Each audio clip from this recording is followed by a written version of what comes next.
Calling this phone here. Okay.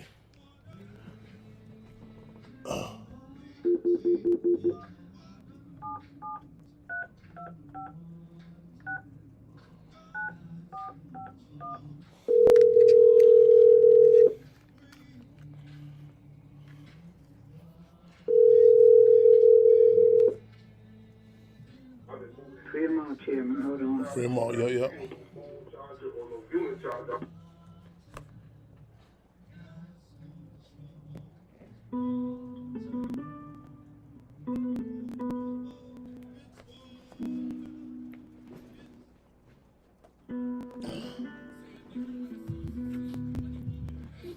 Welcome to Blog Talk Radio. Please hold and listen to the...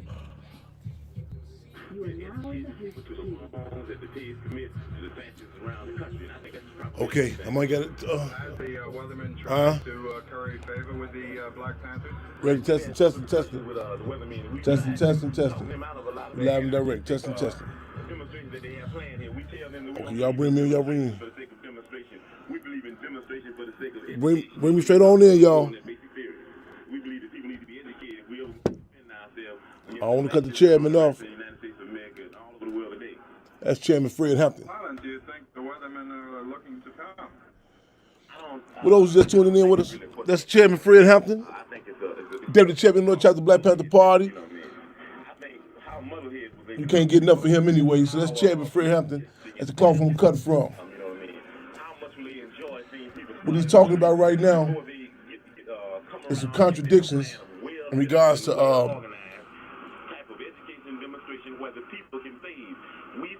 Weathermen, SDS. This is around the Democratic Convention in 1968. And maybe people recall, in fact, it was a movie, Chicago 7 talked about that.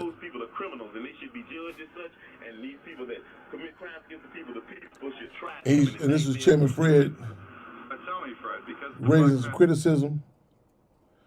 Again, those welcome Fremont Radio, y'all. Heads up, live and direct, right on the Comrade. Heads up, eyes open, and fists clenched. Let me know if you can hear me good on this Comrade on there. We coming at you through Blog Talk, Fremont Radio, Intellectual. Show you right on. Y'all, I would say it's a little warmer, but in context for those who not Chicago, it's still a little cold. But if you're locked and loaded, y'all, for another episode here, December the 7th, 2022. Another episode of Fremont Radio, hosted by yours truly, Chairman Fred Hampton Jr. and also Robert Allen, a.k.a. the Lady Rays. Let's get ready to make history, take history, y'all. Okay, we're going to be, I see y'all tuning in through Instagram, Facebook. We on StreamYard also. Make sure, let me know y'all can see me on here. Because I don't see no comments. Give me a heads up that y'all can't see me. I think we live on now. 929-477-3785. Press 1 to get in. Got a lot on the agenda. I have not come down from. It's been one event after another event. I'm talking about, man, we go from I don't know how far I go back. The Chairman Fred Street Party, phenomenal, back to back. The Honka, I know I'm saying it right. Celebrate event, the indigenous community, South Dakota. You know what I'm saying? Quote unquote, the adoption process and all that. That was a phenomenal event. December the 4th, International Revolutionary Day. My voice is still going in and out. Just from a phenomenal event we had this past December the 4th, International Revolutionary Day. So y'all call in, tap in with us, let us know y'all thoughts on it, what y'all, if you were there, what you seen on the live, if you were able to share it, any questions you may have. We are now also want to acknowledge, I think yesterday, the passing or the officiating the center, the Foundation Center in Oakland, California, Dr. Huey P. Newton Foundation Center, which is headed by the widow of Minister Dr. Huey P. Newton, Frederica Newton. We'll give a shout out, revolutionary love and respect to comrades there, CRC. Give a shout out, revolutionary salute. Sister Comrade, who wears a number of hats also, Councilwoman Carol Fife. You know what I'm saying? Go check her page, give a shout out, you know what I'm saying? Shout out to the people there. The phenomenal move, you know what I'm saying? That historical landmark. That's the picture you see on the top right hand corner of the Fremont Radio today, with the Panther logo right there in front and center. And that was an event a little while back. Was it his birthday? I forgot the event, but we're gonna be working our way back there soon. So again, get on Instagram, social media. Shout out again, Comrade Councilwoman Carol Fife. As I said, she wears a number of hats. Also our Central Committee. So I just want to say shout out, you know what I'm saying, Field Marshal Torhark and the on the ground, continuously on the ground work, you know, that's happening right there. And not only the sister city of Chicago in regards to Black Panther Party, but the birthplace of the Black Panther Party. So this is something that can't be taken lightly, you know what I'm saying? Because it can't be taken lightly. Also, we're going to talk about some updates. We're doing some calls in from a phenomenal brother who I got a lot of love and respect for, Harold Welton, who refuses to forget the legacies of some legendary forces, late great Field Marshal George Jackson, Jonathan Jackson, and so many others. And also those who are still here physically with us. Rochelle St. Q McGee, there's a campaign, an intensified campaign being waged in regards to his release. In fact, this many people may be familiar, as well as may not be familiar with Rochelle St. Q McGee. I mentioned Jonathan Jackson, young brother who we refer to as a young man child, when he walked up in that courtroom and stated to Judge Heaney, gentlemen, I'll be taking over from here, you know, so in this regard, the Solidarity Brothers. In fact, he's the biological younger brother of the late great Field Marshal George Jackson, who was assassinated a year after Jonathan Jackson. Jonathan Jackson was assassinated in Marion County August 7, 1970. In fact, it's the case that later Angela Davis was given. I'm sure a lot of y'all familiar with it. The state alleged the guns were in her name. So that's Jonathan Jackson. Rochelle St. Q McGee has been held accountable prior to that. But you know what I'm saying? One of the longest held political prisoners in the country, so Rochelle St. Q McGee. We're looking for Harold Welton to call in. Give us a number to call in about that, about, you know, the intensified health conditions that he's dealing with. You know, also, Dr. Tula Shakur, y'all, you know what I'm saying? They're supposed to be release date this December, but we're gonna keep our guards up, you know what I'm saying, and not let up on, you know, recognizing the seriousness of the critical stage in which is the health crisis, the health condition, in which I mean, even, you know, it's not a room or the state, you know what I'm saying, or something that's incognito state, even itself acknowledges the severe stage of cancer that Dr. Tula Shakur is dealing with. So we want to make sure keep the support open for Orca Miles and him pending release. And also, as we say, with the welcome black to the community, we want to try to work on some, so these forces are not just coming back until the pride of so many things that you just take for granted. And this is for people in general, but particularly those who some of those things I mentioned. I just mentioned to you. Also, Mumia Abu Jamal, former Deputy Minister of Information for the Philadelphia branch of the Black Panther Party. Important court date coming up, I believe, December 16th. Somebody check that flyer for me, make sure I get that date correct. Because Mumia, like when I say Mumia, certain dates come in my mind, like December the 8th, the day he was locked up, 1980. So a lot of these dates became back and forth, but I think this upcoming court is December the 16th. All right, I'll catch you at a text. I don't think my guests might, or they might not show up, but my man said he's going to be on the way here because we had to get some forces back out of town to catch his plane. But my brother, I just got word he'll be in a minute, get some footage of me on the Fremont Radio, so we help get this word out. So we here. So y'all, we here. The comrade knows exactly where we at. I forgive my little sluggishness. My coffee's on the way, so I'll be pepped back up in a minute, y'all. Okay, right on. No doubt, right on. So Fremont, comrade. Fremont. We have another comrade on the line, sir. Fremont. Right on. Welcome, Fremont Radio. Fremont with the comrade. This is Mother Comrade Akua and Jerry, who resides on the advisory board of the Black Panther Party, Cubs. Member good standings of the Black Panther Party, rank and file. The widow of Chairman Fred Hampton, and she has a December 4th committee, but we just come off the heels. I gave the mention earlier. It was acknowledging her birthday, November 28th. We actually did November 29th, and I got there late to IRD, December the 4th, but I was getting phone calls from Brother Arheem and even brothers and sisters inside the prisons would call me and say, man, they say Mother Comrade laying it down right there at Ground Zero. And for those who are not familiar, Ground Zero, 2337 West, Chairman Fred Hampton Way. You know what I'm saying? So welcome to Freedom Radio, Mother Comrade. Right on. Freedom All. I just called in. Now I'm gonna say this, and I'm gonna say deja vu before I get into what I'm gonna say. But I'm sitting there trying to find the subscription for your YouTube, right? Yes. So in the meantime, I'm looking at Chairman Fred talking to a reporter about the white left, SBS, the same thing that Comrade was playing over the, before you checked in. I said, well, I'll be. We in sync. We in sync. I'm looking at it on YouTube, and then it's being played, right while you were coming on Freedom on Radio. So it's a powerful thing. I think everybody should go to YouTube and see that. They'll get some clarity around a lot of misinformation that's going around. Some of the misinformation that's going around about the Black Panther Party, the Rainbow Coalition, and other things. But that's a really old clip, but it's good and it's informational. And really, I was looking at that because I wanted to have somebody check it out to see, get a better idea what the Rainbow Coalition, was about. They're doing some research, so I was saying this to say that. But I had to call to say what a wonderful time and I had these past few days, and I'm still so revolutionary, proletarian, intoxicated. I can't be astronomically intimidated, and I'm still half the people coming off for their fabulous birthday. I want to thank Chairman Fred, the Panther Cubs. I want to thank Robert Money, We Were at His Place, the Love Movement, and everybody who helped put it together, and everybody who came out and, supported.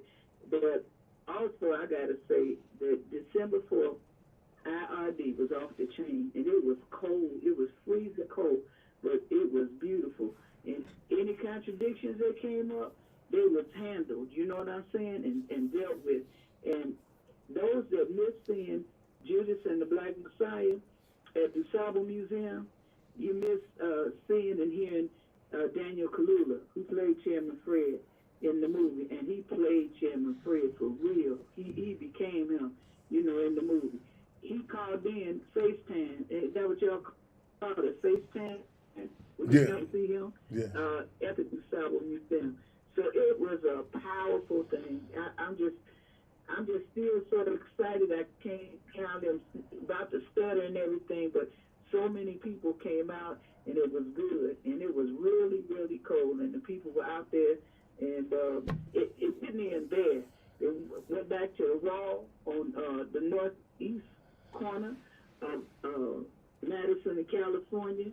The mural, this is the second mural that's been commissioned by Chairman Fred, the Cubs, and myself, around Chairman Fred Sr. And it's a beautiful thing. You have to see it. And it's facing the people, like if you're going towards downtown, from west to east. Then from there, they went to the Chairman Fred Life Center. It's there, to Chairman Fred. And they had food giveaways, and then they went to the Hampton House. They had some more food giveaways. It was just a jam-packed day with stuff going on in the interest of the people where they could participate and get some real conversation on the history and legacy of the Black Panther Party. So I thank you again, and I'm glad I'm still flying, being able to listen to Freedom on Radio, that everybody should tune in every Wednesday, because this is definitely PE, political education for those that don't know, and sharper understanding for those who think they know. Right on, y'all. Again, this Mother Comrade. Okay, we just got word. I still guess she had to catch her flight, but just shout out and just again, say right on again, Mother Comrade, for your consistency amongst other things. Regardless, again, whatever we going through. Let me say this real quick. Yes. Real quick, Chairman. Yes. Yeah, I was so glad my warrior daughter daughter. We had a ceremony out on native land. Kanahus was there, and the native people, and she's a hard-working soldier, and that's why I asked permission from the organization. Although I'm on the advisory board, I'm not a Cub. Would it be okay for me to propose adoption of Kanahus as my Revolutionary Warrior daughter? And she's been in this fight for 20-some years, and Chairman Fred Sr. met her father when he went to Canada to speak. That's all I'm going to say, because I know you got people that want to say stuff. But I just love and appreciate it, and just so happy to be in this level of struggle. Well, again, revolutionary love, respect, and appreciation to you. Again, for the consistency amongst other things, and those monumental moves in the spirit of utilizing the philosophical tool of dialectical materialism, the relationships and the coalitions, that we look at as a template from the Black Panther Party. It's not, can't be divided to just, somebody knowing somebody, but be able to concretely correlate, issues ranging from, from the ghettos to the reservations, the issues of political prisoners, from the cases of Leonard Peltier, Mumia Abu-Jamal, Rochelle Q. McGee, Orlando Wiley, and list goes on and on. Even drawing correlations to high numbers of suicide rates, whether it be on the reservations or suicide, in other colonized communities, which our position is that it's genocide, because as I've been accused of, which I take the credit, I take the hit. They say, oh, here comes Chairman Fred, have to join you always want to blame the white man or blame the system for whatever's going on in the community, and we do. But again, those who were unable to get there, we're gonna have this footage. Matter of fact, when man just came, we're gonna have that footage ready for this. That we got from December the 4th, posted up very soon. And just again, reiterate like a roll call, a revolutionary roll call, the phenomenal events that we've been engaged in back to back. In regards to not just the legacy, but to connect to ongoing work. Strategically. We strategically were at the different locations, whether, of course, Ground Zero, west side of Chicago, 2337 West Chairman Fred Hampton Way. Then to be on the south side, Usaba Museum, named in honor of John Baptiste Point Usaba, who was, for those who are not familiar with, one of the first non-native inhabitants to use this term kind of loosely, but the quote-unquote found Chicago. He came out of Peoria. He was a fur trader. In fact, Catherine was his wife with the indigenous community there in what is known as Peoria. And the Usaba Museum was founded by late great Dr. Margaret T. Burroughs. That's who was founded by. Harold Welton, I seen you tap in, and you said you having trouble logging in. But Harold Welton, I think you call in 929-477-3785 if you can see me, but you have issues logging in. So just tap in at 929-477-3785. And again, Harold Welton, tap in with us. I know he has calls from New Orleans, some other places we coming in also, posting some updates also from last week who missed it, the father of Young Thug and the cases going on was many people references the YSL in Georgia, and I think we got some call-ins, some updates in regards to that, and also this case from we talking about Rochelle Q. McGee. I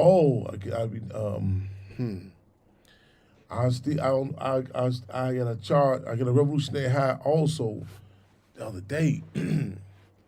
Just to even talk briefly on the phone. Just to talk briefly, and also to see a recent picture. Long Hill political prisoner Sundiata Acoli. Y'all, for those who not familiar with who that is, y'all Google that name real quick. Then I'm gonna give you the real deal. Y'all, so you get to read the watered down version. I say watered down version of Wikipedia because, man, this stuff can't describe the cloth of these forces, man. This is, a lot of people have a incorrect narrative on revolutionaries, and a lot of people they see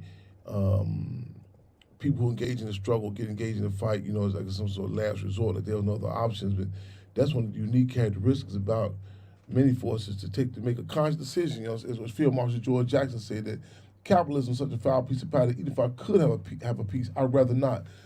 Even by this ruling class's standards, you people like Sundiata Acoli, Clark Squire, who I just mentioned, who I mentioned who was a co-defendant in the case of Asada Shakur, who many people know about Neil Armstrong. This supposed to be the white dude, one of the astronauts they say was one of the first ones to step on the moon. Sundiata Acoli was noted for even teaching him geometry. You know what I'm saying? So you talk about the Deputy Minister of Health, Ronald Doc Satchel, who was on the college campus, university campus, and heard Chairman Freire speak and sacrificed and, had left that, you know what I'm saying, and head up the Free Medical Center. And so this is not, I'm saying this not that we need the bourgeoisie standards to recognize the caliber of individual cats we're talking about, but I'm saying the forces who could, Chairman Freire, states only admission, could have been a lawyer, but then again, I don't think he could have been a lawyer. Not in this, I don't think Minister Doc could have been a doctor in this society. Not because of skills or talent, similar to some of different entertainers. Capitalism is not based on your respective skills or talents. There's a certain politic a certain line that you must ride with. There's a certain position that you must take, or better that you cannot take. So. For Chairman Freire, regardless of all, what he may know, the law to go along with that hypocrisy, that's not the cloth he was cut from. You know what I'm saying? Yeah, and people, you know what I'm saying. Some people just can't. Some people can't work in Burger King, and not because they can't. They're incapable of doing the burgers and fries. They would see an issue with if a person came and ordered a Whopper with tomatoes on it, and the person said, "No, I changed my mind. I don't want the tomato on it." And some people have an issue with throwing that Whopper away. They they responsible. Well, someone's hungry. Someone else can eat this. You know what I'm saying? So some people like in the rap industry, to be just constantly, the misogyny, so on and so forth, and disrespect, of black people in particular. Some just can't roll up their lips like that. You know what I'm saying? Not that they can't make words rhyme. You know what I'm saying? And so some of these GMOs, these government-made organizations, some just can't go out there and go along with these fraud causes. You know what I'm saying? And just go along with this here. There's a certain politic. Some cats could have been in the streets doing under tenure of people like Nicky Barnes and them. They could have they more cut from the cloth of Bumpy Johnson. You dig? Who code? Rules. You know what I'm saying? So that's to put that. Everything is political. You know what I'm saying? And Sundiata Acoli, man, I'm talking about phenomenal. Man. Just to talk to him briefly, so we looking forward to him, touching down with us also. And how long he's been? Is it 70?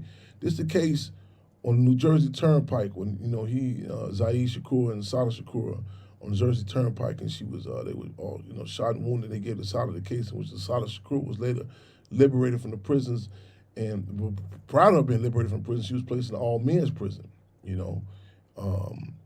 And an ongoing attacks with Sundiata, man. It was a charge in the charge of the heart, just to be able to talk to him, to talk to Sundiata Acoli the other day. This was like this, it was truly inspiring. We live and direct on Freedom Radio, in the spirit of making history, taking history, and taping history, y'all. Y'all call in the club in with us 929-477-3785. Press 1 to get in. We'll talk.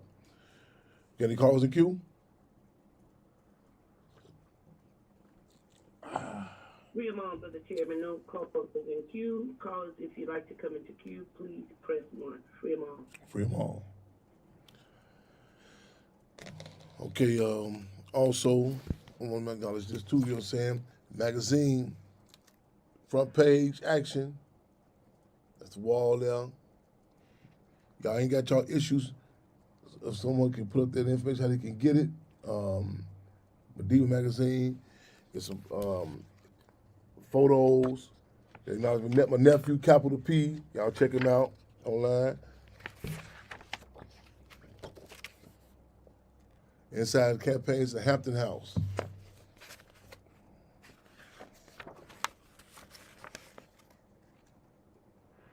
You go online and check it out too. That's the front cover of it.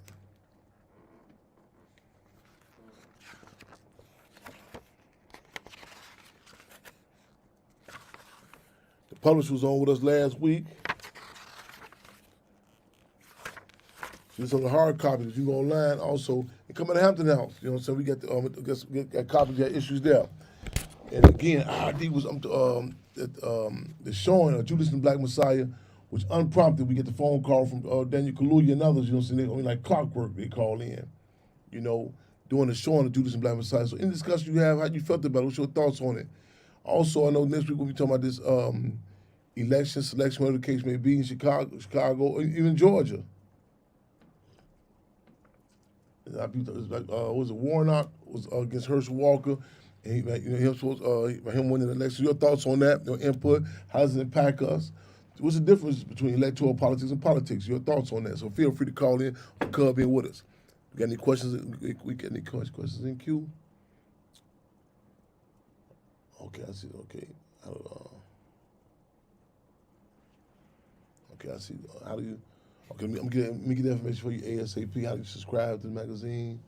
And do you know where I can find the book? No, it was supposed to be some reissues printed up on that. I gotta watch it too, cause you gotta watch it, cause sometimes they get them reprints. They're trying to ease some more edits in there. You know what I'm saying? So be cautious with that. But I can check back with us on that. See if we can get copies on that. On deeper. Side note, that was about the book of Opal Medicine on 79th Street. Now we talking about the Madiba magazine, where you find it at. 2 locations. Okay, 308 East 75th Street and 5058 South Halsted. Okay.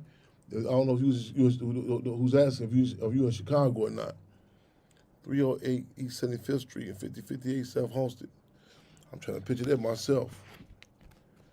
5058 South Halsted. I'm gonna get you the online information also. This it? No, that's A.A. Rayner. That's funeral home. I'm gonna be pulling this up now. Online, how you can find it.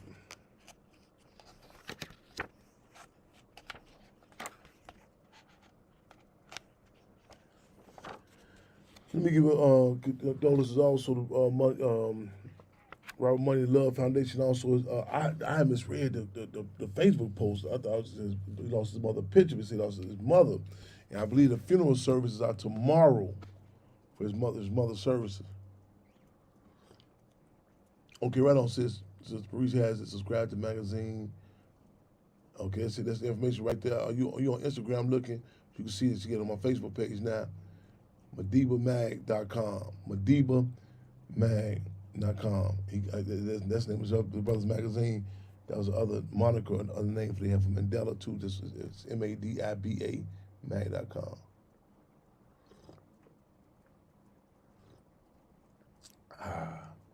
Okay, I know we're gonna get some callers to call in too. We got a lot of different subjects going on. Harold Welton again with 510. Ooh, scratch that. Let me get my coffee. I'm moving too fast. 929-477-3785. Yeah. That's what I thought initially. They said it was his mother's picture.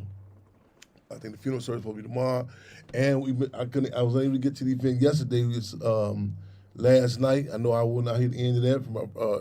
I was in abstention receiving the award. Well, the chairman Fred was receiving an award. We supposed to get it. That was out on the birthday celebration for Sister Foundation. Just want to shout out those who came out. Those, you know what I'm saying. I mean, again, the ends and the contributions. How people make things happen. You know what I'm saying. And that's Brother Marcus on the beans. In fact, herself, Sister Felicia the greens. Sister Cassandra with the cake, and you know what I'm saying. But Ross and something on the transportation. These different ingredients, dynamics. You know what I'm saying. Wow. He being blocked. Wow. Talk to me, Norman. Is he trying to call in on the or blocked on Facebook? What's happening? My brother Norman Richard just tapped in and said Harold is being blocked. Is he trying to call in? What are you trying to do? What you think? If you're in contact with him, see what's happening. See what's happening.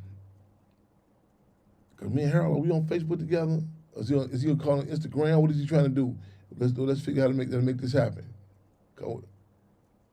Okay, Harold. You calling in 929-477-3785. Call in number, then press 1. Call in, then press 1. Okay, he's attempting to call in. Y'all make sure y'all press 1. Look at the boards against the Conrad. Make sure we get no callers. The board's clear.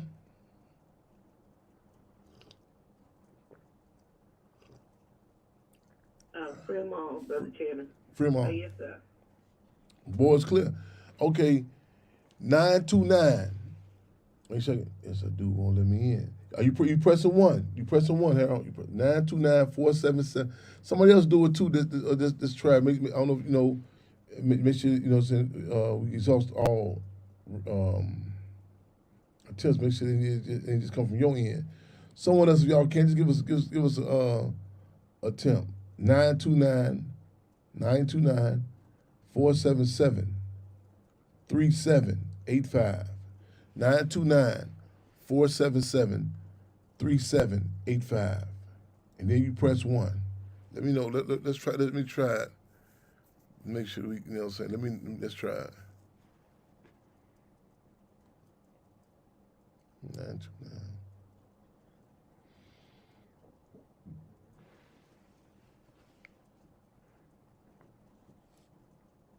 A test call or what have you.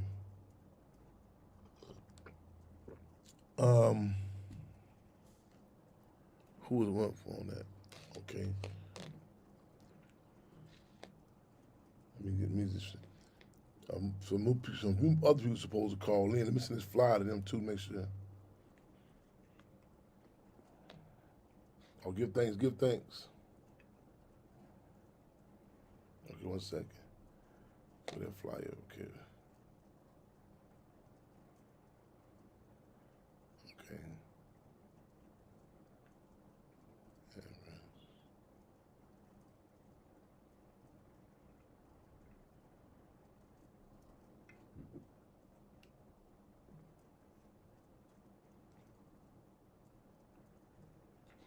Okay. There you go. Yeah.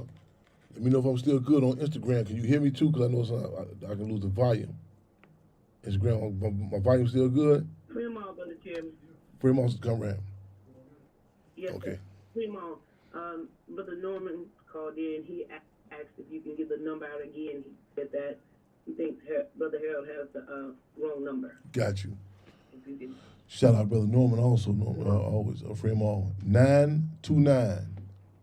929-477-3785. Yeah. And press 1, Brother Harold. 929-477-3785. And then press 1. While we waiting on you to call in, on this Brother Comrade Courtney to Chewy Clark, Albert Chewy Clark down in New Orleans, Louisiana. Y'all remember that name? We're gonna be calling for some assistance on this for this brother in a minute. He did 18 years in Angola, has been holding the line down in New Orleans for the work with the Black Panther Party Cubs. Albert Chewy Clark. Remember that name. So we will be giving details because we're doing some serious, after Hurricane America, I think it's over, the storm is over, we're still being hit down there, you know what I'm saying? So remember that name, Albert Chewy Clark.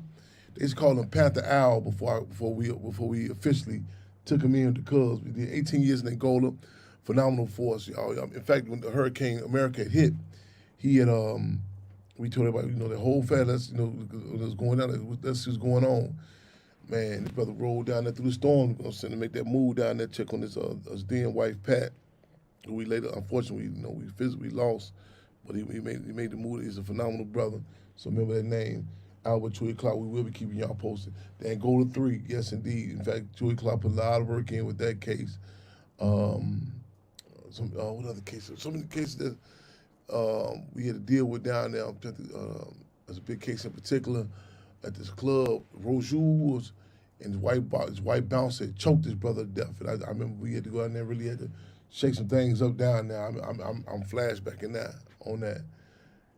Yeah, we was down there. Malik Rahim he's working with was the other group that was down there. He's working with. We was down there on the ground, and I'm thinking about the second line, flashbacking down there. You know what I'm saying? Because a lot of more good stuff. I mean, not to the food ain't good, but it's some good forces down there. Yes, indeed.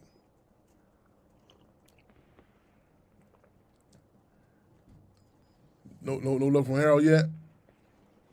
Also, December the 16th, Philadelphia. Mumia Abu Jamal, court date, important court date. Excuse me. For Mumia Abu Jamal. He's on deck with that also. Harold got a few people said they're getting through. They say they're able to get through.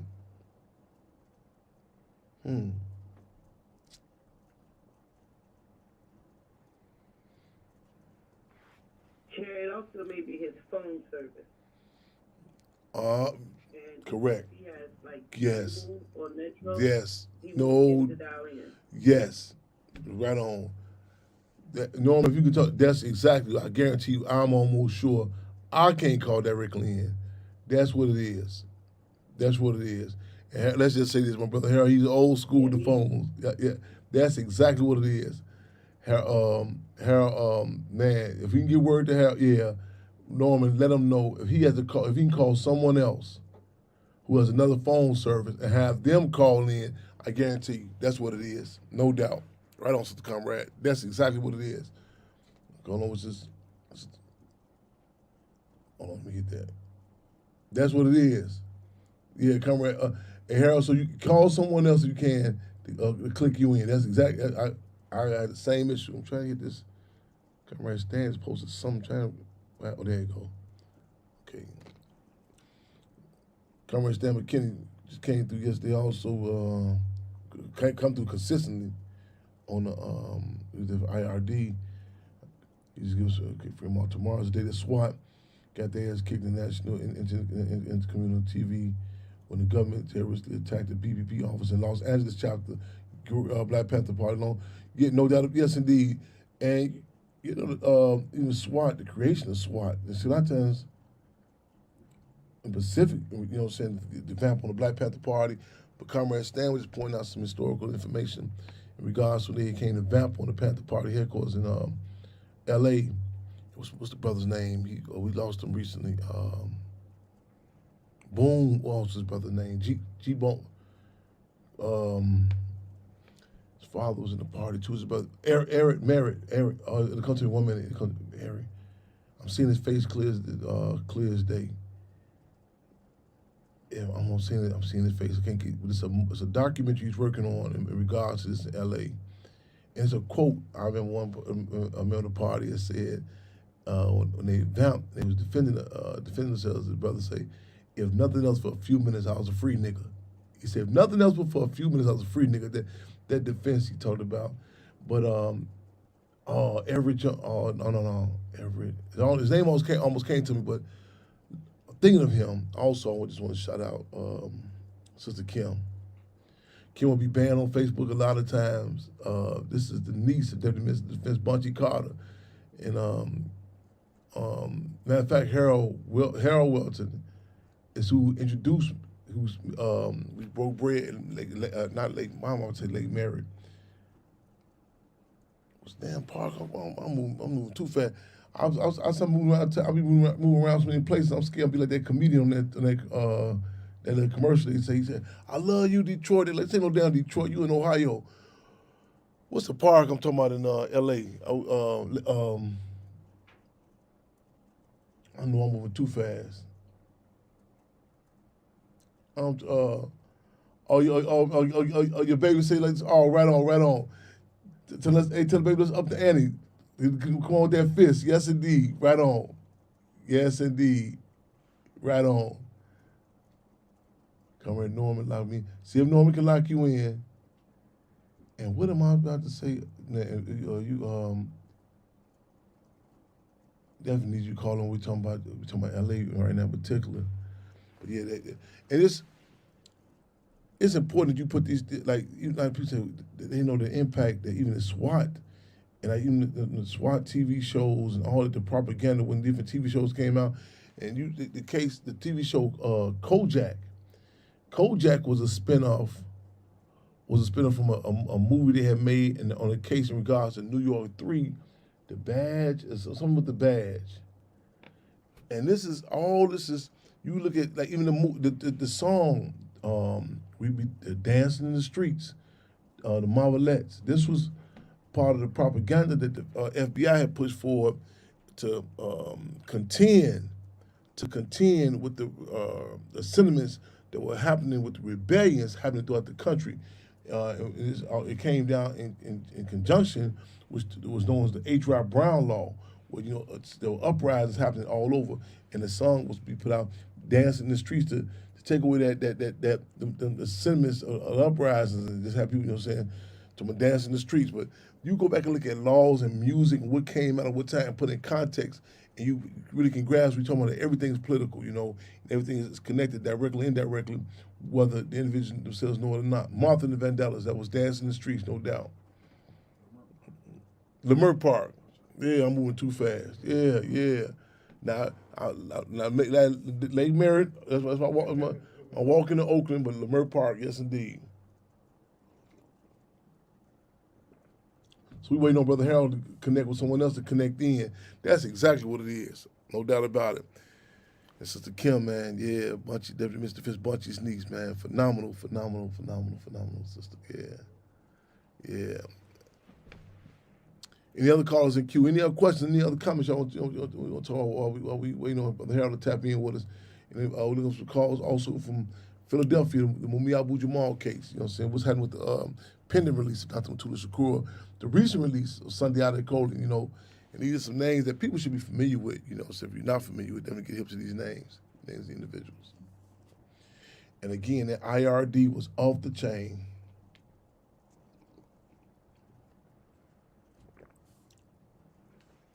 Off the chain, International Revolutionary Day. Yes, indeed.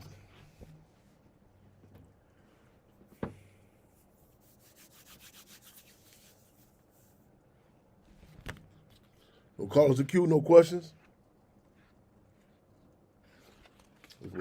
Nephew, capital P. We have Brother Will on the line. Brother Will, this is Brother Will. How you doing? As Will, I know that voice. The legacy alive. Man, no doubt, love and respect. It was, man. I'm gonna say it, even though it don't have to. It goes without saying. I'm gonna say it anyway. It was a phenomenal, man. Get to see you, man. Do Salvo Museum, you came through, man. We appreciate you so much. Man, ongoing, consistent support for those who just tapping in with us. Brother Will Crosby, man, and this brother here, man. To my just even. I think back. I don't know why this memory popped in my head right now. But I'm talking to Steve Coakley, young Steve Coakley, and what inspired him to make his trip back home to the motherland. He was talking about, he said, man, I just come out of, he left Vegas or something. He had that much resources. And he said, Will Crosby told me, man, make that move, man. We got people that are there for you. And that's important because a lot of times, we even locally, like on different. It kind of changed now because I say I comment about these youngsters now. I say they'd go from anywhere, they'd travel anywhere, hop in an Uber. We was growing up, it was a big thing to go from the south side to the west side of Chicago. It was like you crossing borders. You know what I'm saying? It was a big thing, and so there's another brother has a YouTube channel, Back to Africa. And so I like it because he kind of makes it applicable to us. You know what I'm saying? And to make that. Make that leap. I'm looking forward to touching back down, but Steve Cole, I'm just starting this flashback on Will Crosby with him telling me go and make that move. Shout out to Steve Cole, to his parents, to his lineage, his legacy, and also want to shout out Bruce Crosby. Also, we was talking about don't take for granted certain conversations are able to be held about Chairman Fred of Black Panther Party. People, you know what I'm saying? I mean, like even with the, post a movie and some other things, but I think it was 1986, we put together the bill through via Alderwoman Marlene Carter to have December 4th as Chairman Fred Hampton Day. And you talking about, hey man, Castro shook up like Elvis Presley. They came through like who said this, who supported this, and you seen Negroes jumping back. I mean, talking about I didn't know who he was. I mean, the mistakes, so on and so forth. But it heightened some contradictions, man. And again, Will Crosby, just the consistency of. That's just what I wanted to talk about. Yes, sir. I want to talk about how we have to heighten the contradictions in terms of educating and doing PE to the youth. Because most of our people don't train the young people of our people struggling. And so I think that showing that movie was so very important because listening to a couple of young people about, I didn't know this. Yes. So many young people are not being educated by their parents about what our people have done. Yes. In this country. Yes. It's historical. Yes. And so showing that movie gives them a better understanding of what the Black Panther Party was about. Yes. The principles, the 10-point plan. Yes. Yes. How you got to work for the people. Yes. How you got to, look out for the people at all accounts. Yes. So I think that you all should definitely show that movie more often. If you can, you should give it, invite nothing but little young kids to see it. I just watched a little piece with little brothers that was like 10, 11 years old talking about the Catholic Church and reparations.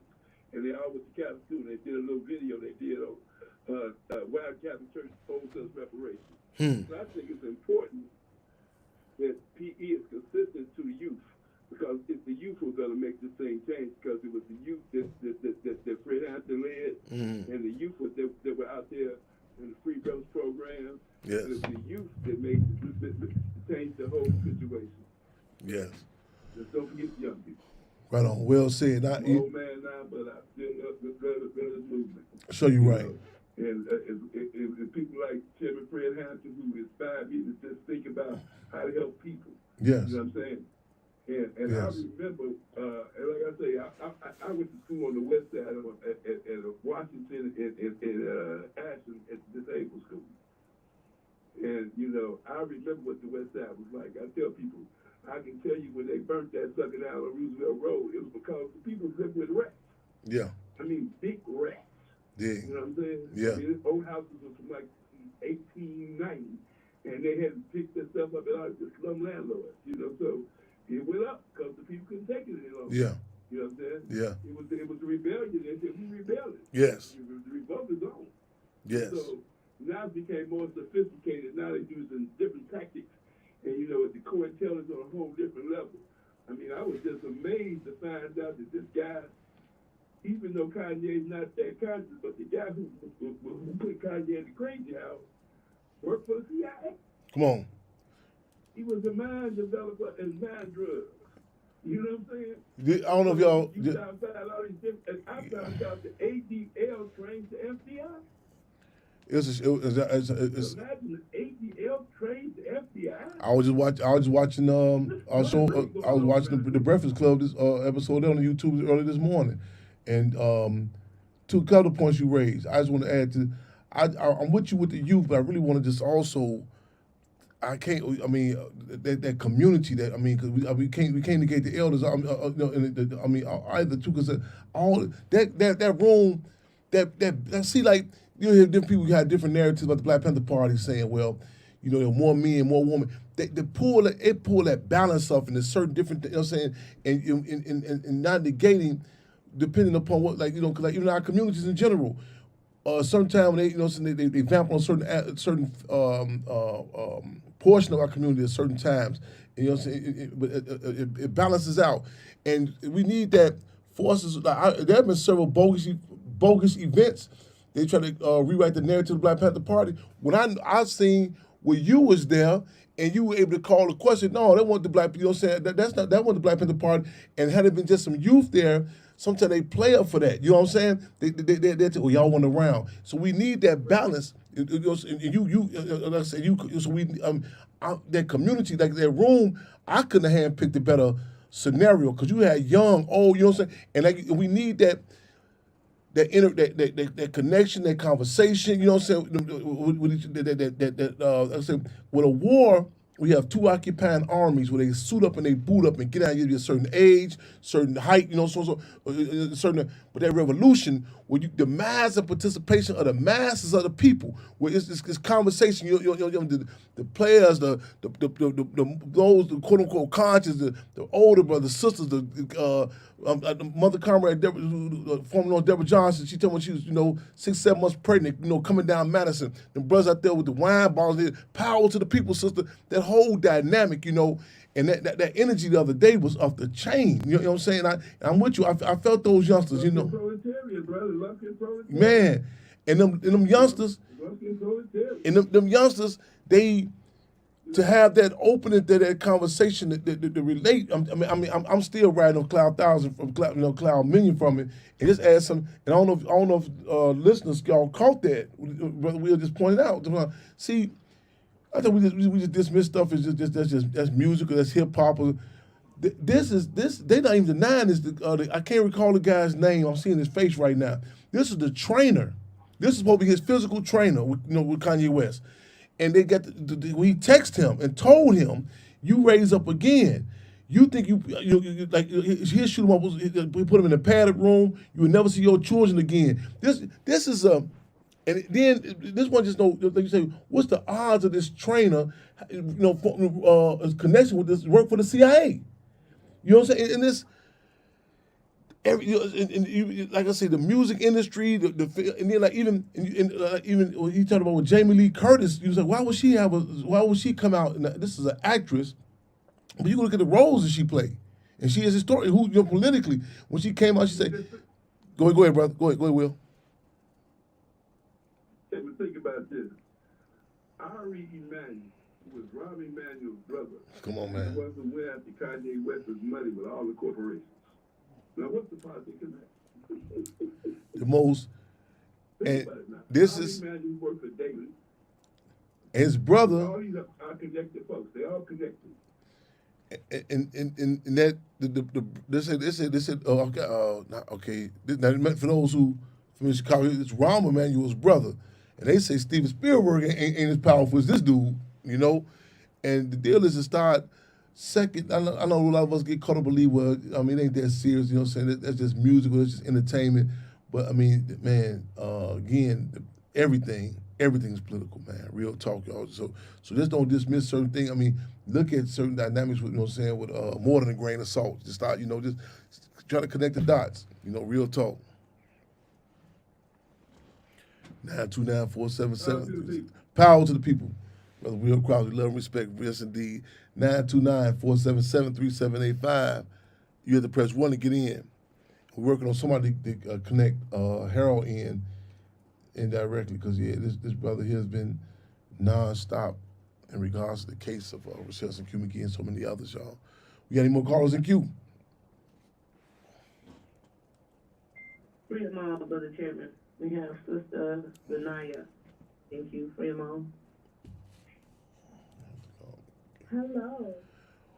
Hello, Freedom All. Freedom All. Can you hear me? Freedom All, hear you loud and clear. Welcome to Freedom All Radio. This is who is this again? Oh, thank you. This is Anaya Field. I'm the young lady that attended the honorary of Chairman Sears Fred Hampton on December 4th. And Okay. I wanted to tell my story about what happened that day and how I ended up that day and how it came out and the things I've learned. Okay, right on. Yeah, So, it's open. Mic is open. I'm sorry. Thank you for having me. So when I arrived, I could feel that there was some genuine feeling in the air. And before, I had on this bogus uniform. I can say I met a gentleman around early November, and he was stationed out in front of Danny K. Davis' office around 2815 Fifth Avenue. Mm-hmm. And, we were going on a trip to Milwaukee to support Nella Barnes, to support Danny K. Davis on his journey. And he had on his full suit, he was claiming to be the Royal Black Panther Party. Hmm. And he also had somebody else with him, named Donald. And, they was, they like freedom, they were like Black Power, they had on their whole shindig. And so they was telling me, like, yeah, we bringing it back, that he was telling me that, like, he started his own chapter because he could say that there are 30 chapters and that he's part of the red and that his colors are black, red, and I think yellow. And he was telling that the other party was black and blue, and he was telling us these different things. And he was like, yeah, the original group don't really accept anybody. They supposed to be born into it. And he was saying, born into what, sister? My own with my mama and everything. You say it's supposed to be born into what? They born to be black. Born into the group that they not really accepting anybody. That like he knows everybody internationally, and that like he ended up starting his own branch, and like so basically yeah. So I was like, okay, he had business cards and everything, and he like hit him up and everything and talk with him. Mm-hmm. So it was a few days later, I ended up meeting this gentleman, and he was telling us that he's about to take us to a food pantry on Pulaski, on 813 Pulaski. And basically he was trying to get his foot in the door so that, because he knows that the pantry delivers about 30,000 pounds of food. And so he was like, I'm getting paid right now, but I'm trying to get y'all paid. I know we're supposed to help the people, and, and I'm just trying to get y'all in the door, but, and trying to set up, talk and, going around, talking about we secured, we going around making sure that everything's okay. And so, like, he basically, we just helped him passing out food, and he didn't have really no structure to it. And so, it was basically like, and then I remember after I received the uniform, he was like, okay, yes, all this, you owe this amount, you owe this amount of money, you owe like $200 in total. I'm like, oh, okay. That's what you saying. You saw it as a problem then when he asked you $200. Yeah, it was just the fact how it was so like. And first of all, it was just the structure period, and the, like, and how he carried himself and taking pictures. I knew I already had a dream about this when I was younger, so I'm like, like I really wanted to be inside of it. And I guess a part of me felt desperate. And I'm like, okay, cool. This is a part of his vision. I'm actually doing something good. You know what I'm saying? To be part of the Black Panthers. What was the vision, sister? What was the vision? The Black Panthers. Yes, it was. Yes, protecting people, and more than that, it was about the vision of helping people. More than racial pride, but helping people as a whole. Yes. Yeah. Starting gardens. So you say you were open. You sincerely wanted to help some people. You in your and you kind of just like your openness to that. You saying as opposed like you first of all you grew up in Chicago? Yeah, I work with a lot of gentlemen. I work with No. So did you grow up in Chicago? Did you grow up in Chicago? Yes, and matter of fact, I grew up right around the corner from his Muriel. I used to go to the school, Dodge Renaissance Academy. Dodge. Mason, and I also went to Little Castle. I spoke at Dodge. I spoke at Dodge several times. That's right around, for those who listen in, that's right around from the mural, the painting of Chairman Fred. So yeah, when did you first notice that? No, okay. When did you first notice when did you first notice that picture, that mural of Chairman Fred? And what did you know who that was? You first saw it? I remember like third or fourth grade. Hmm. I was like, y'all, this is Muriel there, and who is this? Why nobody can't tell me who this is? And I used to stare at every day because we used to go to the store. We would get some snacks or whatever, and then we would go to the boys and club. And like, I remember the Muriel first appeared. And I was like, oh my God, who is this? And then I was seeing all through the pictures and everything. Somebody said me Fred Hampton, but nobody could tell me the full story until I got to high school. And even then, I barely heard it then about the Black Panther. Until the movie came out and seeing the full details of it. I'm like, the movie. So you saw. What? So after seeing the movie Judas and the Black Messiah, you know what I'm saying? So okay, take me through Judas take and the me Black Messiah. take me through this trail of tears, if you will. Take me through this step. I'm interested. So okay, you had some frame of reference with the Black Panther Party, who Chairman Fred was. So but it's kind of open. It's not, you're really not clear, and then so you meet some individuals, and they have on some.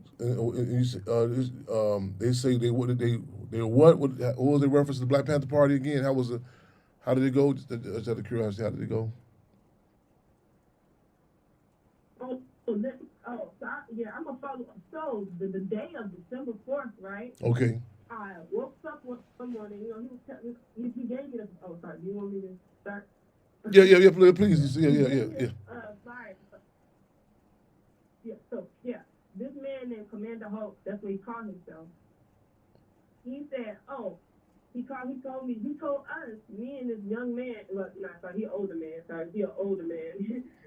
He told us, go ahead and go and represent and tell Mother Kerr, give her my condolences. He was like, okay. He said, I'm not coming because I got to do something. I'm like, why would you not want to come? But December 4th, he telling you to come December 4th, but he didn't come. Yes, and he to come in. So I'm like, okay, it's already school us alone. He's trying to tell us that, don't worry, there's some people with some brown berets that's gonna be there and y'all gonna be greeted. Like he's saying it like people gonna be greeting us, so people gonna be like nah.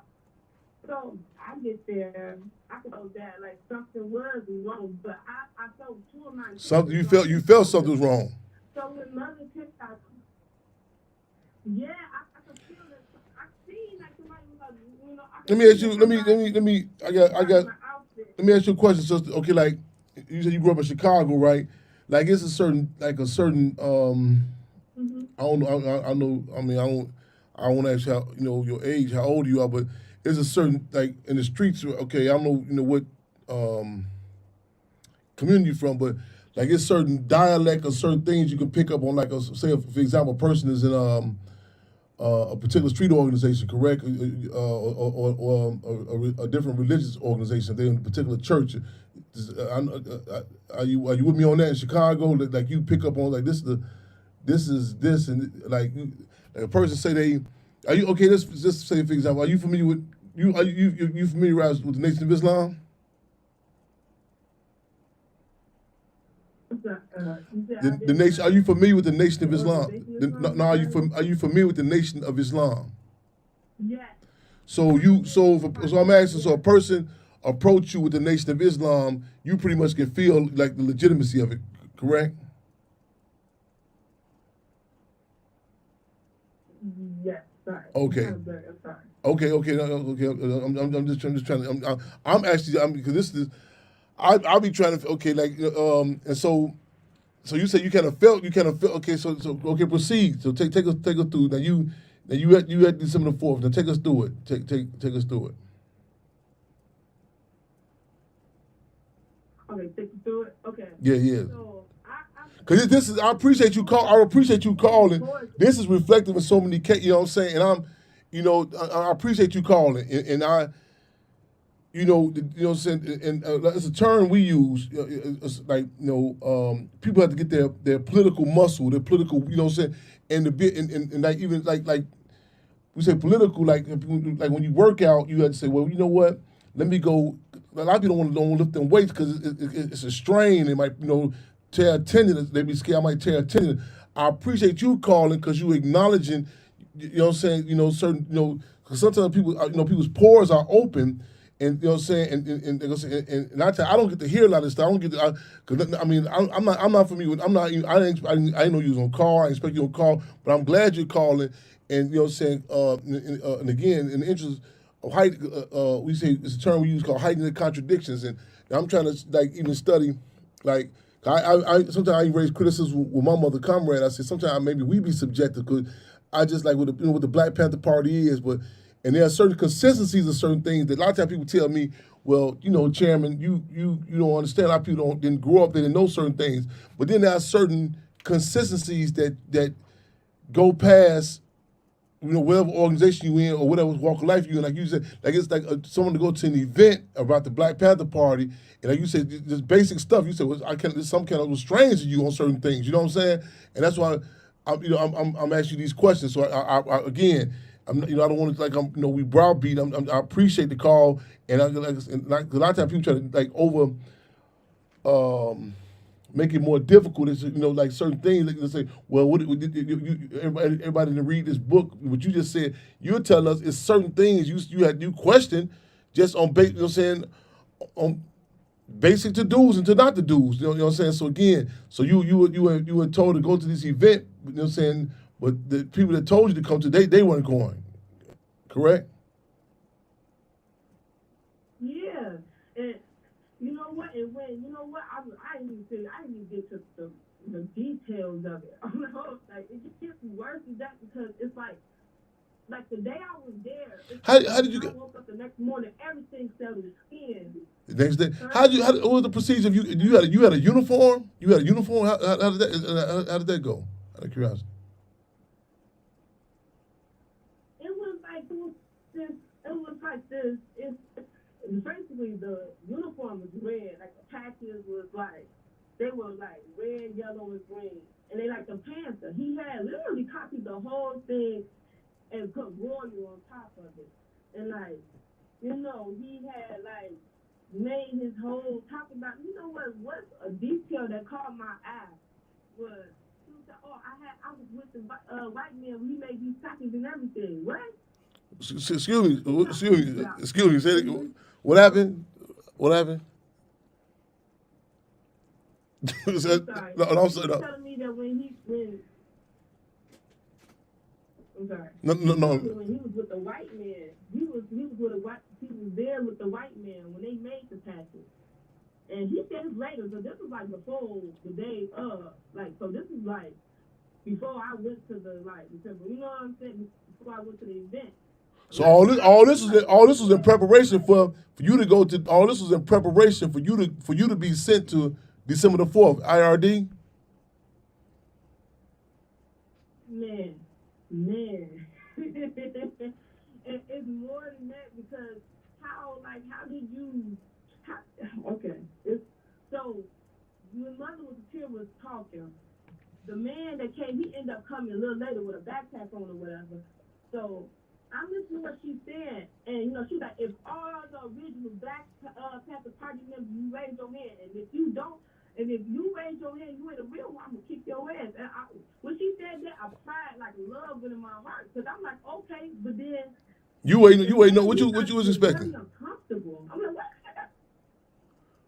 So she asked the Black Panthers to acknowledge themselves. Sorry. No, forgive me. I wasn't there yet. I had got there later.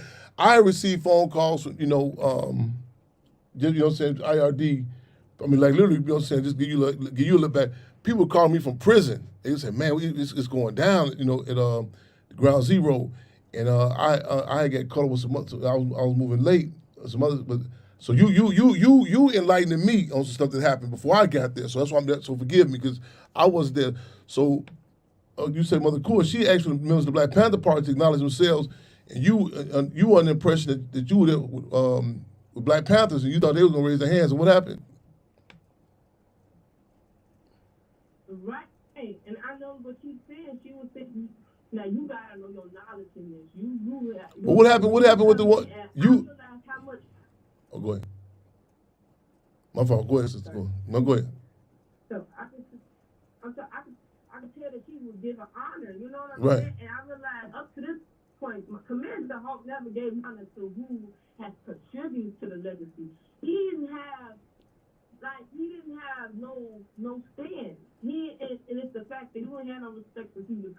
So it was, and then Donald, I mean, I could see the man, he just started to get uncomfortable. I'm like, so he disappeared from my side, and then he tapped my shoulder, and he told me, oh, I seen all I could see here.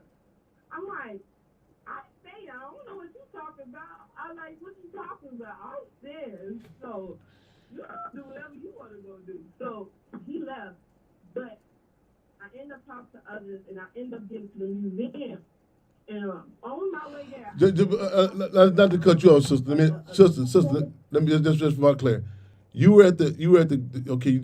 The significant. You know the location you was at. You know, okay. That was that. You know the significance of that site. You know where you at. yes, he was seeing Van Hampton was in that building. Him and Defense Captain Mark Clark. They were assassinated. He was assassinated. And you're saying that people told you they were Black Panthers, Michael Hart and Mark Clark. and while acknowledging this, and you know the significance of that day. Yeah, Okay. yeah. That marks the 53rd year, and so you're saying people telling you they were Black Panthers, and then in midway in this event, convening this, they told you what? He told me all I could. I see all I could see here. I seen all I could see here. I'm like, what you talking about?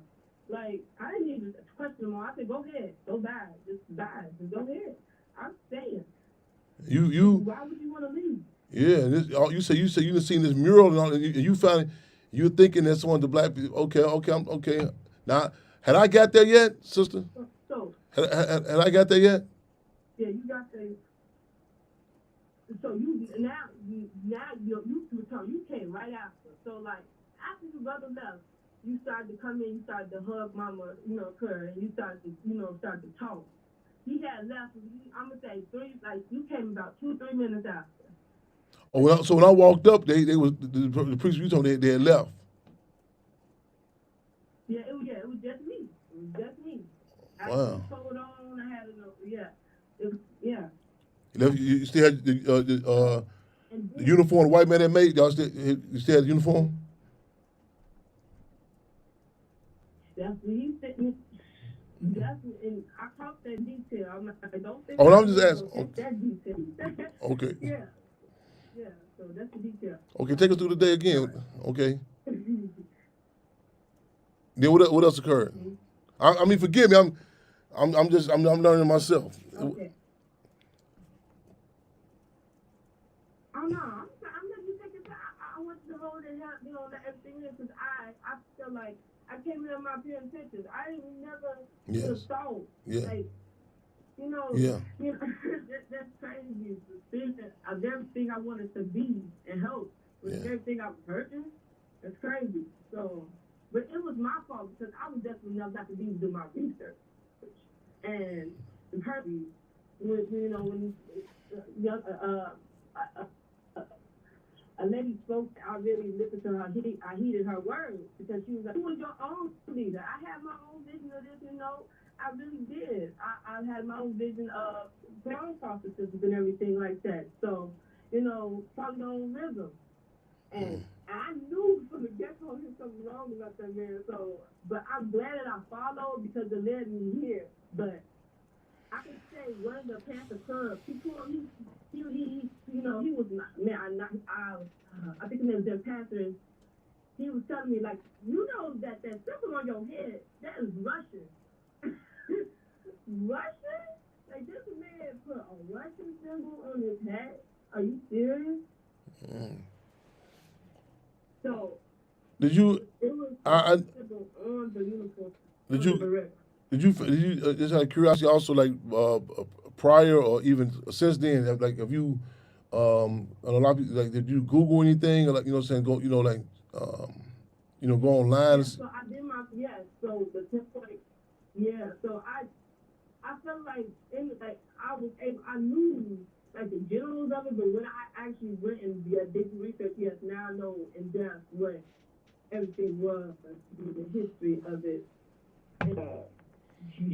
and like I studied history this time, but like I could tell some of the history they still read, it's still wrong. Mm-hmm.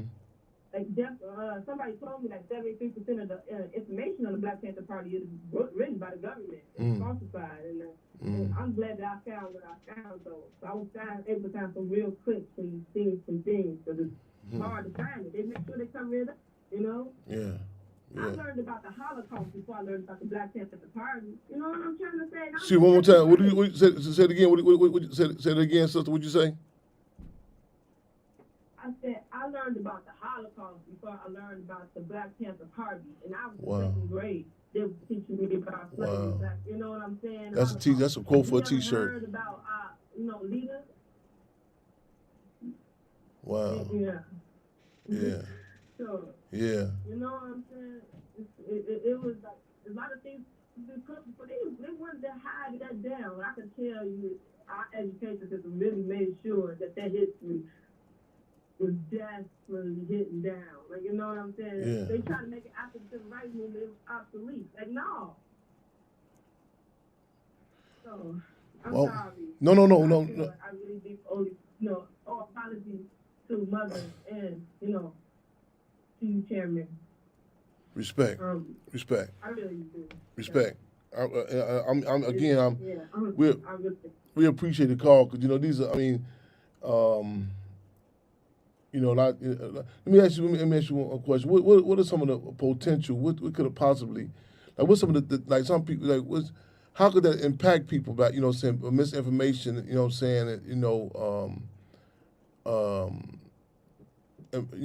just black. Let's go with the Black Panther Party. Like just what's some of the side effects you think can happen with that? What could be some of the fallout? What can happen with that? Say you were able to go take that and you told somebody else some more. You know what I'm saying?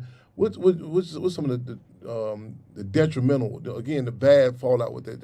What do you think? Bad fallout between like. If that with that, say you had like this clarity you're talking about now that you have. Say that you had saying that you still say you were pushing some misinformation. How could that like for other people? What do you? What you trying to say? How can I turn this over? No. I'm asking because some people say, well, it does. It doesn't make a difference as long as you learn. What do you think? Like when they say like a doctor, you go get some medicine and you get the wrong medicine, and doctor said, well, if you'd have took this medicine, this could have happened to you. You could have, you know what I'm saying? You could have fell out. You could have had an asthma attack. You know what I'm saying? Just the doctor, they tell you that in the medical field. I'm asking you what we call the political field.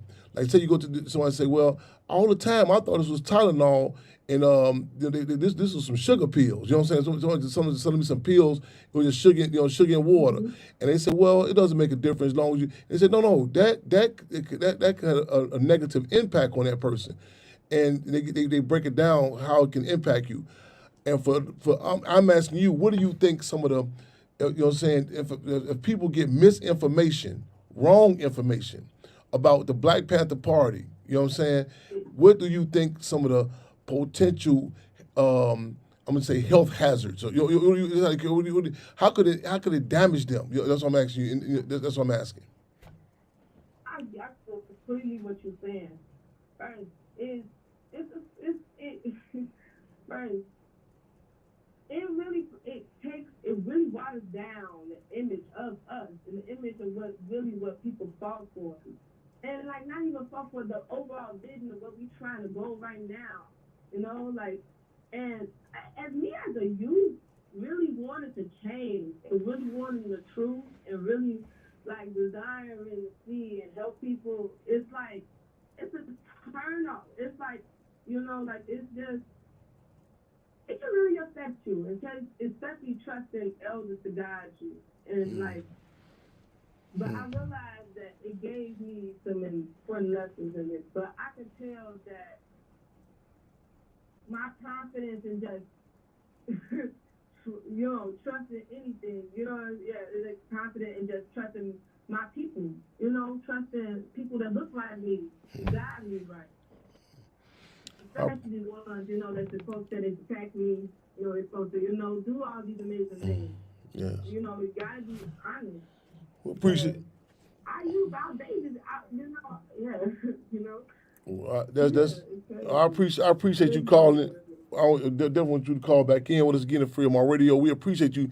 We appreciate the how they say in church, the testimony. You know what I'm saying? But we definitely appreciate it. It's been informative to me, and I'm sure other listeners. You know, with this. So again, I want to encourage you to stay in contact and call in again. Thank you so much for the call, sister. Thank you so much. Yes, indeed. Thank you. Thank you. Right on. Freedom on Power people, and again, long live the legacy of Chairman Fred, if it's going to Mark Cloud. We live and direct on Freedom on Radio, y'all. Hiding the contradictions, you know what I'm saying? Again, it's a reciprocal relationship. You know, the people call in, and we say, you know, whatever, you know, as the Black Panther Party said, information is raw material for new ideas. We got any more calls in queue, Sister Comrade? 929-4. Harold is having issues with calling in. Harold, Freedom on, Comrade. No callers in queue. Callers, if you'd like to come into queue, please press 1. Harold Welton, if you can call someone else to call in, if you can get Norman to call in. Let me see. I'm trying to think if that can work. Cause you want. Well, let me say this. This is a flyer. Rochelle, I tell you what. Type in what people should do. That number they should call in, and you know what I'm saying. For Rochelle St. Q McGee's case, that's what we need. You know, we need to have that. I'm this blog talk. I'm unable to call in myself. But if you can have someone type in, and we'll, you know what I'm saying, we'll repeat that number. I tell you what, give us the number and the day. We call it in God's Rochelle St. Q McGee's case. Type that in for us, Harold. Harold Welton, phenomenal brother, love and respect. So if you can type that in for us, so we can put that out at minimum. Or try that 3-way again, but just on the safe side. Let's put that number, call in there. You know what I'm saying? Okay, they can't have to call in. I can't. I'm on the radio. I can't. I keep. But you got to call. I'm on the radio now. 929-477-3785. You have to call in. 92. I'm on the air. Call, that's right. Yeah, that's yeah. Right. See, I know my sound. I lost my sound. Is my sound still there on Instagram? Is my sound still there? It's still there? It is? Oh, wow, okay. All right. Knock on wood. Knock on wood. No, I lost it. See? It's still there? All right. 929-477-3785. Press 1. 929-477-3785. People saying they're trying to call in. Y'all have to press 1. 929-477-3785. You must press 1. You must press 1. 929. But Will Crosby said we need to have PE classes. That's actually what we use this for. This is This is PE class. See, this is in order to become a member of the Cubs. One of the, you know what I'm saying, one of the criteria is that you must do a write up on 6 Freedom on radios. This is our political education classes. This is the weekly radio shows, the Freedom on Radio. This is our PE classes. This is what we utilize this for. Yeah, I don't want to go too much in detail about. I tell you, they do 6 write-ups. This is the political education. I'm sure this has been enlightening for many people. Just this class today alone. You know, this is the political education class. Yes, indeed. Freedom Officer, comrade. We have Pastor Davis on the line. Freedom on. Right on. Welcome to Freedom on Radio, Pastor David. Right on. Hey, Chairman, it's your pastor on the phone, man. So you're right. I know how to get in. So you're right. I just called the chairman. So you're right. And for God's favor. Good evening, my brother. Good evening. Listen, first of all, I just want to piggyback on what a remarkable time that Sunday was. Man. International Revolutionary Day.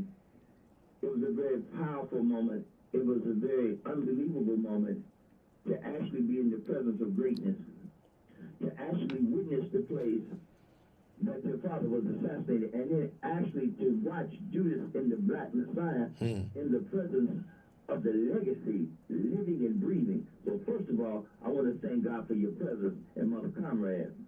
Yes, indeed. I think that this show is so imperative for those who really understand what PE is about, and it's not physical education, it's political education. And if we really want to learn how to serve one another, we must first of all become acquainted with one another. I watched the situation in Georgia last night. When they announced Reverend Warnock, tears rolled down my face. He said that his mother, who used to take tobacco for someone else, had the chance to vote for her son as a senator. Well, I can't give him no more credence than I give Mother Comrade. Her son, a world phenomenon, Chairman Fred, and all work that you do for all those who stand around and clap but never get to roll their sleeves up and get busy. So tonight I'm calling because not only I know you're a concerned person, but the Hampton House needs more than conversation. It needs revelatory consideration with monetary donation. I like where that sounds. Monetary donation. And when people call you, they don't understand that you have to maintain yourself as well. How can you always pull on folks and never throw salt into the fire? How can you always ask for help when you never say, well, here's some nutrients to keep you strong? And when I think about this situation, there's a brother who I've known for years. He's in Statesville Penitentiary. His name is Brother Raymond Montague. He's been incarcerated for 37 years. How long? He's wrote letters 37 years. 37 years. Raymond Montague in Statesville. Very from the And what he's trying to do is just simply have another chance. Another chance. It's ironic that the thief on the cross with Jesus, he says, on this day would you join me? Can I be with you in paradise? They wanted to free Barabbas, but they wanted to kill Jesus. And I'm preaching because I just got through. But I want to say this. If we really want to free them all, then let's get focused on how do we do it. Let's get focused. Let's celebrate the Hampton House. Let's deploy our funds and our concerns, monetary and physical. Let us help free them all, not keep them all in bondage with if I coulda, woulda, shoulda.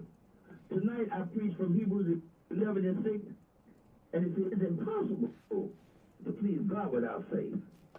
But you gotta believe God is who He said He is before you start asking Him for stuff.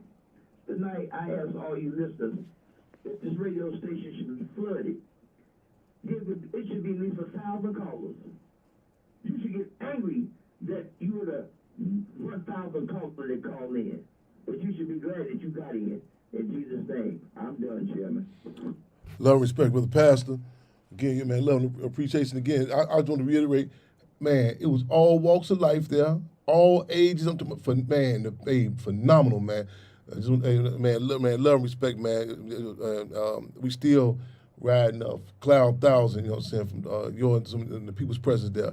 So make sure y'all, if y'all can, just want to really do.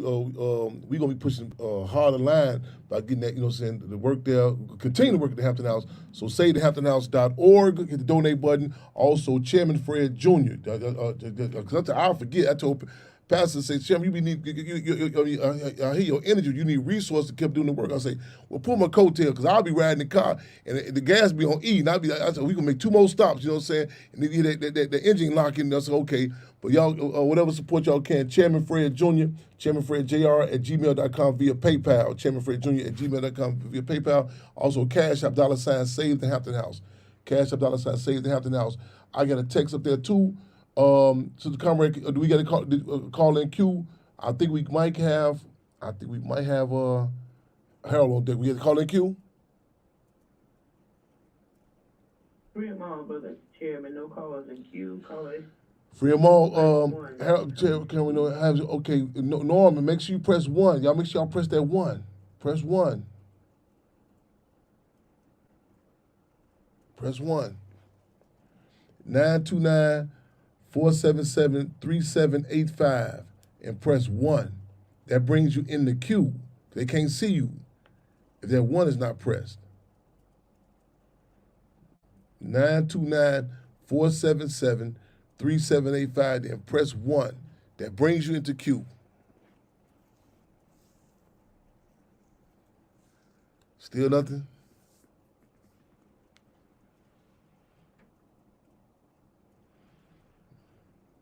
Now we're trying to make this happen.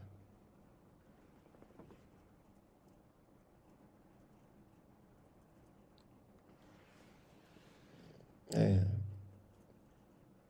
Give me, okay, Harold, while we're trying to work this out, give me that number that we want people to call in.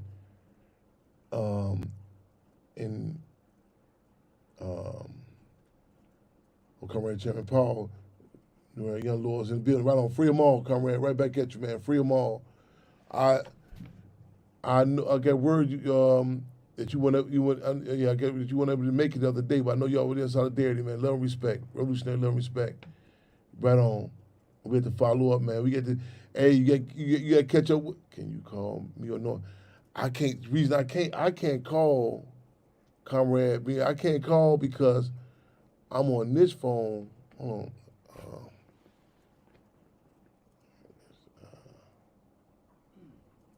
I'm on Instagram with other phone. That's why I can't call in. I can't call you. I can't call. Brother Jimmy.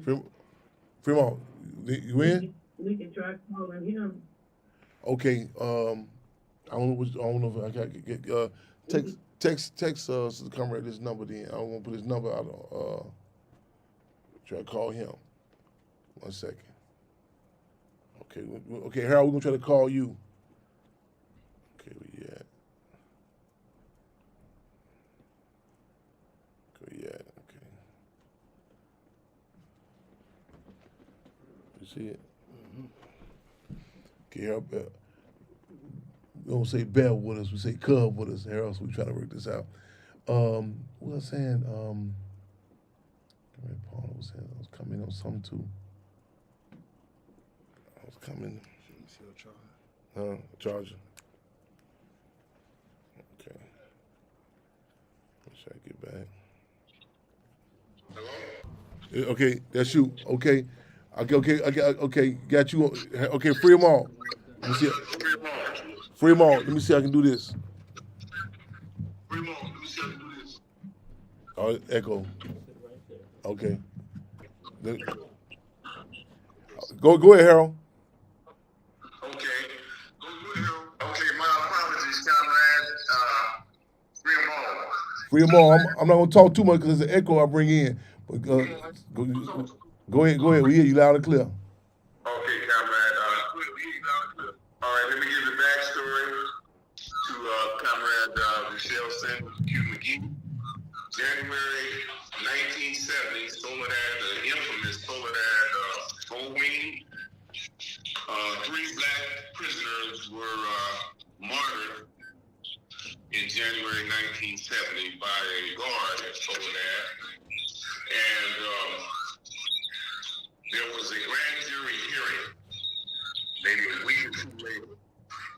In that grand jury hearing, they decided that the guard that murdered our brothers, our comrades, was not guilty of a crime. A week after that, they found a Soledad guard that was thrown over the rail with a note tagged to his uniform saying, "3 down, 2 to go." A week after that, Field Marshal George Jackson, John Plessette, and Peter Drumroll were charged with this alleged murder of this guard, this Soledad guard. We moved into March. Angela Davis and others picked up the case, Soledad Brothers, and it became a national case in the beginning, and then an international case after that. We moved into June of 1970. The momentum for the case started to build. August 7th, 1970, 17-year-old man Jonathan P. Jackson went into a courtroom armed and told folks in court. All right, gentlemen, I'm taking over now. And he gave tools to 3 prisoners. William Christmas, James McClain, and Michelle Booth. They took alleged hostages. Before they left, they said, free the stolen brothers by 1 o'clock. They moved to the parking lot of the San Bernardino County Courthouse to get in a van and saying, the guard, the murderous policy of no hostages or prisoners will be allowed to escape. Killed Comrade Jonathan James McClain, assassinated Comrade James McClain, William Christmas. He also, a judge was also killed, and a DA was over in Europe. Angela Davis and Michelle McGee were indicted and were charged with conspiracy to murder, and aggravated kidnapping. Moving along, Angela Davis, there was a nationwide international movement to free Angela Davis. And by 1962, 72, Angela's trial came up. And the government support her, she had, Angela was free and acquitted of all 3 charges. Michelle went through 2 different trials. One in 1972 where we had the hung jury. So we have another trial in 1974. The jurors in that trial said that we are 11-1, 11-4 conviction of aggravated kidnapping, and no conviction, 12-0, not guilty on the murder and conspiracy to murder. When it came time to the Comrade hearing, the lawyers, penitentiary delivered, I should say, they said, well, we're going to plead them out the lesser charge of simple kidnapping. That wasn't the case, right? 1974. Michelle objected to that, and to this day, he still continues to object, and in addition to writing writs to different federal, state, he's even written done writs to the Supreme Court, and they denied him the right to appear in court, the redress code. We say that Michelle is that soldier left behind. We say that Michelle is, I'm not comparing political prisoners. They're all political prisoners. The same weight in terms of the importance. But Michelle, until 2019, not a lot of people necessarily knew about Michelle's case. So we've been able to project it out there with the help of different organizations that have been part of the Coalition to Free Michelle McGee.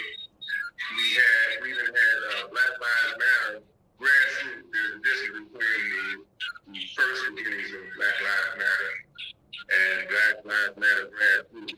They were able to make it possible for us to talk to some of the legal representatives of Governor here, Governor Newsom.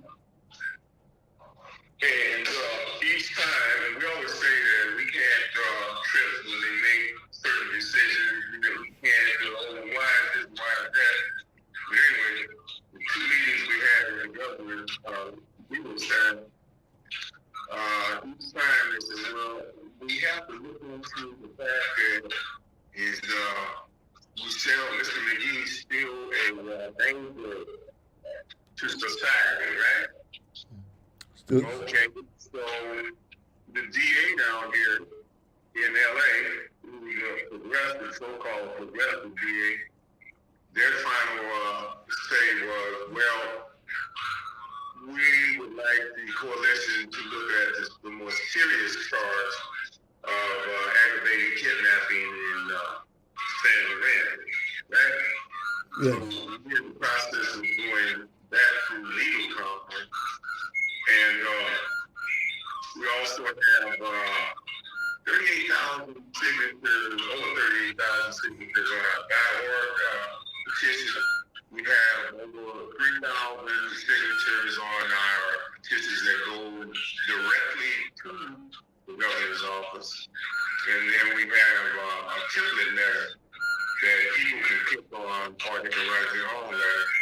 And we have that going to the governor's office. We have over 3,000 signatures that we asking people. Where is that? Where is that petition at, Brother Harold? Where is that petition at? The petition is, okay, the petition is. Type this in from somebody. Rochelle McGee. Rochelle McGee. Rochelle. RochelleMcGee.org. Yeah, it is spelled. Yeah, it's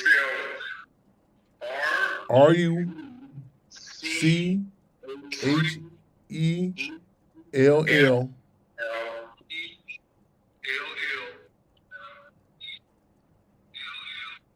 McGee. MAGEE. Type that in for me, y'all. Hashtag that. Hashtag it. RochelleMcGee.org, correct? Yes. Yes. 2 questions real quick before they cut us off, too, Brother Harold. 2 questions. How old is Rochelle Q McGee? How old is Rochelle Q McGee? Okay, Rochelle is 83 years old. 83 years old. 83. He will be 84 in March. Now, one of the things we talked about in the meeting with the governor's legal staff, Rochelle is, we found out that through visits from a coalition members of Northern California, Rochelle is on the wall. And again, we go to what the governor, people said, as he threat.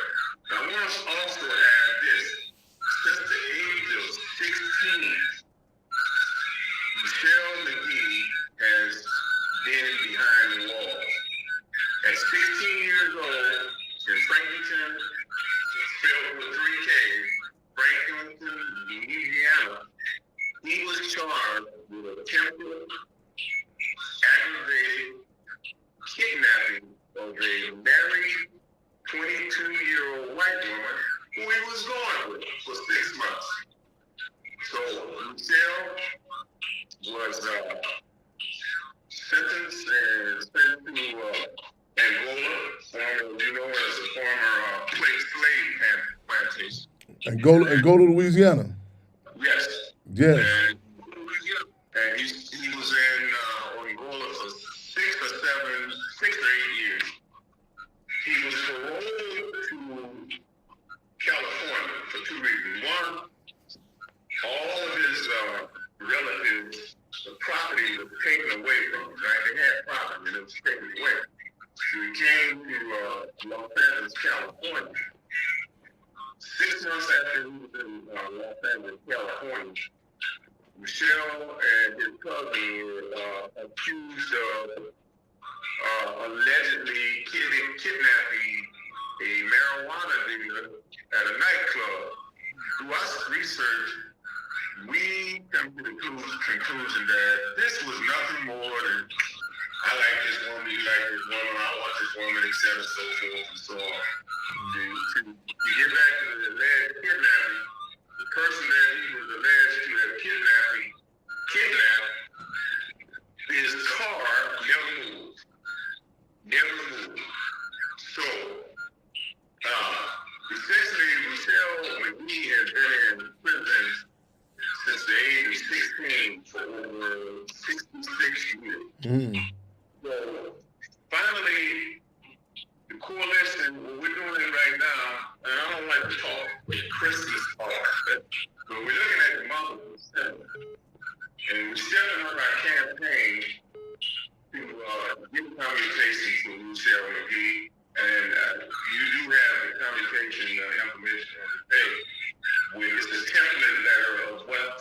should say, when they call the governor's office, we have a phone number to the governor's office and a template letter in terms of what to say to the governor's legal staff representative. Again, that number is on there. We don't want them to be able to rest between in terms of having to pick up their phone between 9 a.m. and 5 p.m. Pacific Standard Time. Again, we're stepping up our efforts to have people call their own. The minute somebody, if you however they call, they have to answer. The minute they hang up, we want somebody else to call. Then somebody else, and then somebody else, and somebody else after that. So you're right. Right on. Revolutionary appreciation, man. Your consistency, brother, man. Again, revolutionary love and respect, y'all. We got our marching orders, y'all. We need Rochelle. RochelleMcGee.org. Right on, Brother Quabner. RochelleMcGee.org. Hit that. Brother Harold Welton laid out some information there for y'all. Just in the background. 83 years old, you know what I'm saying? And just, you may have said this already, Harold. I just want to put in there too, like even the reports we've been getting even from behind the walls for, over more than, decades, how he's been assisting other prisoners, you know what I'm saying, the work he's doing on other prisoners' cases, you know what I'm saying? And that's, you know what I'm saying, working up, for quite some time. I'm still be hearing about these reports to this day. So I just want to make sure, again, let's put out there, RochelleMcGee.org, get that. But Harold Welton, please keep us updated. You know them lines are open all the time. You know what I'm saying? We going to work it out. We got to get 2 tin cans and a string. We gonna get this cake. We gonna get this word out. You know what I'm saying? We gonna do what it do. Man. Any closing words, comrade? Okay, comrade. You know as far as tech, I'm trying to put the website in the comment section. Let me see. Somebody help us out. Okay, wind down. Put the website in the comment section, y'all, on Facebook and Rochelle.org. Put it up there for us. We gotta close on out, y'all. Listen, keep us posted. We're gonna put it in there. We're gonna put it in there. Rochelle.org. Anytime, any place. I love you, comrade. Free them all. Free Rochelle CQ McGee. Free them all. So, comrade, take us on out. Right on. Put that in the comment section, y'all.